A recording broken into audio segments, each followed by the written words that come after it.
মিয়ানমারের আরাকান রাজ্যকে রোহিঙ্গাদের জন্য আলাদা স্টেট বানানোর ব্যাপারে চীনের কমিউনিস্ট পার্টি সিপিসির প্রতিনিধি দলকে অনুরোধ জানিয়েছে জামায়াতে ইসলামী। এদিকে নির্বাচনী বুথে সিসি ক্যামেরা স্থাপনে ইউরোপীয় ইউনিয়ন ইইউর সহযোগিতা চেয়েছে জামায়াতে ইসলামী। রোববার দুপুরে জামায়াতে ইসলামীর কেন্দ্রীয় কার্যালয়ে দলটির আমির ডাক্তার শফিকুর রহমান সহ শীর্ষ নেতাদের সাথে বৈঠকে বসেন ইউরোপীয় ইউনিয়নের রাষ্ট্রদূত মাইকেল মিলার। গণতন্ত্র, নারী অধিকার এবং সংখ্যালঘু নির্যাতন বিষয়ে ঘণ্টাব্যাপী বৈঠক করেন তারা। আগামী নির্বাচন স্বচ্ছ ও সুষ্ঠুভাবে আয়োজন করতে জামায়াতে ইসলামী ইউ এর সহযোগিতা চায়। নির্বাচনে অবজারভার পাঠানোর ব্যাপারে আমরা কথা বলেছি।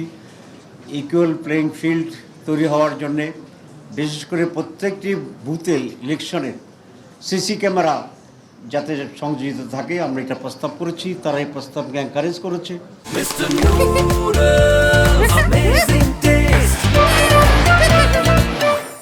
নারী বিষয়ক সংস্কার কমিশনের সুপারিশ প্রসঙ্গে জামায়াতে ইসলামীর আপত্তির কথাও জানানো হয় ইইউ প্রতিনিধি দলকে। সেখানে যৌন কর্মীদেরকে লাইসেন্স দেওয়ার যে প্রস্তাবনা, এটি মহিলাদের জন্য অত্যন্ত লজ্জাজনক, ইনহিউম্যান।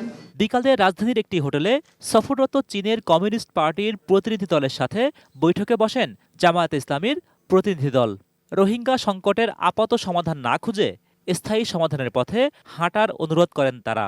আরাকান কেন্দ্রিক রোহিঙ্গা মেজরিটি যে এরিয়া আছে সেই এরিয়াতে একটা ইন্ডিপেন্ডেন্ট আরাকান স্টেট করার প্রস্তাব আজকে আমরা দিয়েছি এবং চায়না এখানে সবচেয়ে বেশি বড় ভূমিকা পালন করতে পারবে। দ্বিতীয় পদ্মা সেতু বাস্তবায়ন সহ বাংলাদেশে বিনিয়োগ বাড়ানোর ব্যাপারেও সিপিসির প্রতি আহ্বান জানান জামায়াত নেতারা।